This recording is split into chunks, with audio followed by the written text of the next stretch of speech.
नमस्कार, चार के चक्रव्यूह में आपका स्वागत है। आज चार के चक्रव्यूह में सबसे बड़ी खबर उन्नाव से है, जहां एक रेस्टोरेंट की हरकत ने हिंदू आस्था को ठेस पहुंचाया और पूरे शहर में तनाव का माहौल बन गया। बताएंगे आपको पूरा बवाल।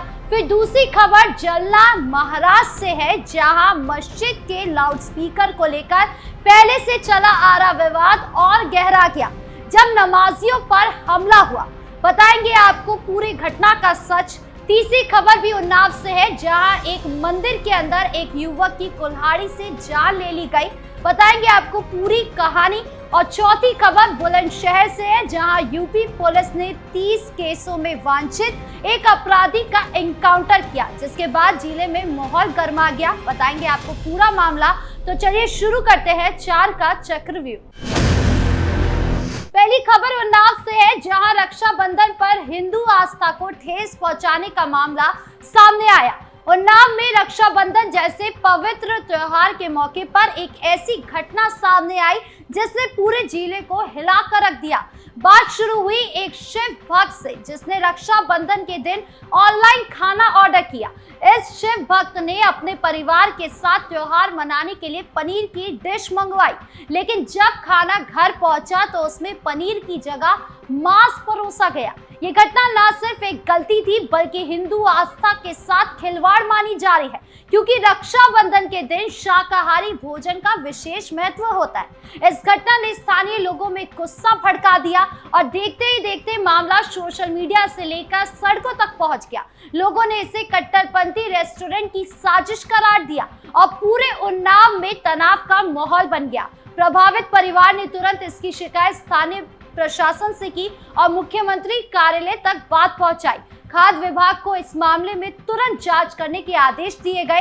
स्थानीय लोगों का कहना है कि ये पहली बार नहीं है जब इस तरह की हरकत हुई हो। पहले भी कई बार ऑनलाइन ऑर्डर में शाकाहारी भोजन की जगह मांस भेजे जाने की शिकायत सामने आ चुकी है, जिससे हिंदू समुदाय की भावनाएं आहत हुई है। इस मामले ने सियासी रंग ले लिया है। बीजेपी के स्थानीय नेताओं ने इसे योगी सरकार की सख्त नीतियों का समर्थन करते हुए कहा कि ऐसी घटनाओं के खिलाफ कड़ा एक्शन लिया जाएगा। एक बीजेपी नेता ने कहा, हमारी संस्कृति और आस्था के साथ खिलवाड़ बर्दाश्त नहीं किया जाएगा। योगी सरकार ऐसी हरकतों को जड़ से खत्म करेगी। वहीं विपक्षी दलों ने इसे सांप्रदायिक ध्रुवीकरण की कोशिश करार दिया। सपा के एक नेता ने कहा, हर छोटी घटना को सांप्रदायिक रंग देना बीजेपी की पुरानी आदत है। ये एक साधारण गलती हो सकती है, लेकिन इसे तूल देकर समाज को बांटने की कोशिश हो रही है। लेकिन सवाल ये है कि हर बार कट्टरपंथी क्यों हिंदुओं को निशाना बनाते हैं? उनकी ऐसी हरकतों के पीछे की क्या मानसिकता होती है? क्या योगी पुलिस लगातार इस मामले में जांच कर रही है? अब इस मामले में आगे क्या कुछ होता है, ये देखने वाली बात होगी। दूसरी खबर जलना यानी महाराष्ट्र से है, जहां मस्जिद के लाउडस्पीकर ने फिर विवाद भड़काया। महाराष्ट्र के जलना जिले में एक बार फिर लाउडस्पीकर को लेकर विवाद ने तूल पकड़ लिया। ये विवाद तब और गहरा गया जब मस्जिद में नमाज पढ़कर बाहर निकल रहे कुछ लोगों पर हमला कर दिया गया। ये घटना उस समय हुई जब स्थानीय लोगों और कुछ संस्थानों ने मस्जिद में लगे लाउडस्पीकर की आवाज को लेकर आपत्ति जताई। लाउडस्पीकर का मुद्दा पहले भी कई बार जलना में तनाव का कारण बन चुका है और इस बार भी ये विवाद हिंसक रूप ले चुका। जानकारी के मुताबिक मस्जिद में नमाज के बाद बाहर निकल रहे लोगों पर कुछ उपद्रवियों ने हमला बोल दिया, जिसके बाद इलाके में हड़कंप मच गया। पुलिस ने तुरंत कार्रवाई करते हुए 5 लोगों को हिरासत में लिया, लेकिन इस घटना ने स्थानीय माहौल को और तनावपूर्ण कर दिया। लाउडस्पीकर का मुद्दा लंबे समय से जलना और आसपास के इलाकों में विवाद का कारण बन गया है। कुछ स्थानीय संगठनों का कहना है कि मस्जिद में लगे लाउडस्पीकर की तेज आवाज से आम लोगों को परेशानी होती है, खासकर सुबह और रात के समय। इस घटना ने सियासी रंग भी ले लिया। कुछ दक्षिणपंथी संस्थानों ने इसे अपनी मांगों का बल देने का मौका बनाया और लाउडस्पीकर हटाने की मांग को और तेज कर दिया। एक संगठन के नेता ने कहा, लाउडस्पीकर की तेज आवाज से हिंदू समुदाय की शांति भंग होती है। ये सिर्फ धार्मिक मुद्दा नहीं बल्कि सामाजिक व्यवस्था का भी सवाल है। वहीं मुस्लिम समुदाय के कुछ नेताओं ने इसे हमले की कड़ी निंदा की और इसे सांप्रदायिक साजिश करार दिया। एक स्थानीय मौलवी ने कहा, नमाजियों पर हमला करना निंदनीय है, ये समाज को तोड़ने की कोशिश है। पुलिस ने इस मामले को शांत करने के लिए अतिरिक्त बल तैनात किया और जांच शुरू कर दी गई है। लेकिन ये घटना एक बार फिर ये सवाल उठाती है कि लाउडस्पीकर जैसे मुद्दे बार बार हिंसा का रूप क्यों ले लेते हैं। क्या यूपी में जिस तरह लाउडस्पीकर को लेकर एक्शन लिया जा रहा है, ठीक उसी तरह मध्य प्रदेश में भी देखने को मिलेगा? ये देखने वाली बात होगी।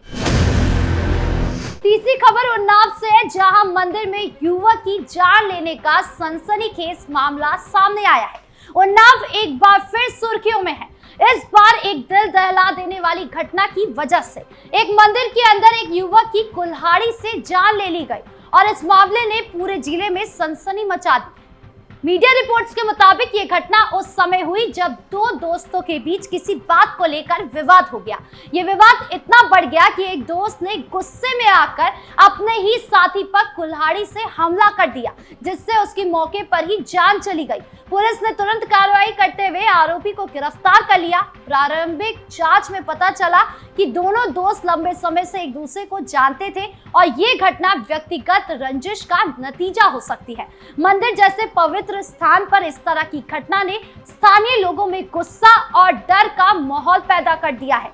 लोग सवाल उठा रहे हैं कि आखिर मंदिर जैसे शांतिपूर्ण स्थान पर इस तरह की हिंसा कैसे हो सकती है। स्थानीय लोगों का कहना है कि यह घटना न सिर्फ दुखद है बल्कि ये मंदिर की पवित्रता पर भी सवाल उठाती है। कुछ लोगों ने मंदिर प्रबंधन से सुरक्षा व्यवस्था को और सख्त करने की मांग की। वहीं पुलिस का कहना है कि मामले की गहन जांच की जा रही है और ये पता लगाने की कोशिश हो रही है कि आखिर विवाद की जड़ क्या थी। इस घटना ने सियासी रंग भी ले लिया है। कुछ स्थानीय नेताओं ने इसे कानून व्यवस्था की विफलता करार दिया, जबकि बीजेपी समर्थकों ने कहा कि योगी सरकार में अपराधियों के खिलाफ सख्ती बढ़ती जा रही है और इस मामले में भी कड़ा एक्शन लिया जाएगा। सोशल मीडिया पर इस घटना को लेकर लोग अपनी प्रतिक्रिया दे रहे हैं। कुछ लोग इसे दोस्ती में विश्वासघात का उदाहरण बता रहे हैं तो कुछ इसे समाज में बढ़ती हिंसा का नतीजा मान रहे हैं। सवाल यह है कि क्या ये सिर्फ एक व्यक्तिगत रंजिश का मामला है या इसके पीछे कोई और कहानी है। क्या उन्नाव में मंदिरों की सुरक्षा पर अब सवाल उठेंगे, ये देखने वाली बात होगी। चौथी खबर बुलंदशहर से, जहां यूपी पुलिस का एनकाउंटर एक्शन देखने को मिला। बुलंदशहर में यूपी पुलिस ने एक बार फिर अपनी सख्ती दिखाई जब 30 से ज्यादा आपराधिक मामलों में वांछित एक कुख्यात अपराधी का एनकाउंटर किया गया। इस एनकाउंटर में पुलिस ने अपराधी के पैर में गोली मारकर गिरफ्तार किया, जिसके बाद उसे अस्पताल में भर्ती कराया गया। इस घटना ने पूरे जिले में हड़कंप मचा दिया है और लोग पुलिस की इस कार्रवाई की तारीफ भी कर रहे हैं। मीडिया रिपोर्ट्स के मुताबिक ये अपराधी लंबे समय से पुलिस की रडार पर था। उस पर लूट, डकैती और कई अन्य गंभीर अपराधों के 30 से ज्यादा केस दर्ज थे। पुलिस को सूचना मिली थी कि वो बुलंदशहर में किसी बड़ी वारदात को अंजाम देने की फिराक में है। इसके बाद पुलिस ने जाल बिछाया और उसे पकड़ने की कोशिश की। जब अपराधी ने पुलिस पर फायरिंग की तो जवाबी कार्रवाई में पुलिस ने उसे पैर में गोली मार दी। इस एनकाउंटर ने योगी सरकार की जीरो टॉलरेंस नीति को एक बार फिर सुर्खियों में ला दिया है। बीजेपी समर्थकों ने इसे अपराधियों के खिलाफ सख्त कार्रवाई का उदाहरण बताया। एक स्थानीय बीजेपी नेता ने कहा, योगी की सरकार में अपराधियों के लिए कोई जगह नहीं है। पुलिस का ये एक्शन दिखाता है कि कानून का राज कायम है। वहीं विपक्षी दलों ने इसे एनकाउंटर पर सवाल उठाए हैं। सपा के एक नेता ने कहा कि हर बार एनकाउंटर को जायज ठहराना ठीक नहीं। क्या ये सचमुच जरूरी था या सिर्फ सियासी ड्रामा है? अब ये मामला क्या रुख लेता है, ये देखने वाली बात होगी। बहरहाल 4 के चक्रव्यूह में इतना ही। नमस्कार।